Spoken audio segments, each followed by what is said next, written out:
Συσσωρευόντουσαν χρέη και παράλληλα εσύ δανειζόσουν περισσότερο. Είχες τη διαχείριση του καταστήματος, Βασίλη? Τι μπορώ να πω. Τι μπορώ να πω, βλέποντας αυτά τα πράγματα.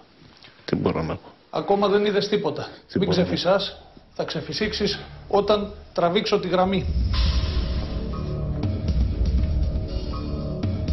Έχουμε έρθει σε σημείο που δεν ξέρουμε τι θα γίνει αύριο. Αρχίσανε οι δυσκολίες, γιατί στο σπίτι είναι πάρα πολλά. Είμαστε πενταμελής οικογένεια. Δεν μπορούσα να πάρω τα απαραίτητα στα παιδιά. Είχα ξεχάσει να σας πω ένα καταναλωτικό δάνειο που είχα πάρει από άλλη τράπεζα. Κι άλλο. Η πραγματικότητα είναι σοκαριστική.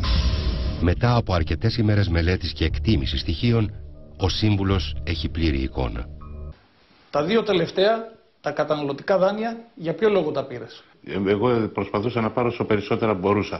Για ποιο λόγο? Δηλαδή, για να βάλω και κάποια χρήματα στην άκρη. Μισό λεπτό. Γι' αυτό τα πήρα. Δανειζόσουν για να βάλεις στην άκρη χρήματα? Πιστεύω ότι αν ήμουν μόνος μου θα είχα καταφέρει πάρα πολλά πράγματα. Γιατί είχα και τις γνώσεις και τη θέληση. Έσοδα.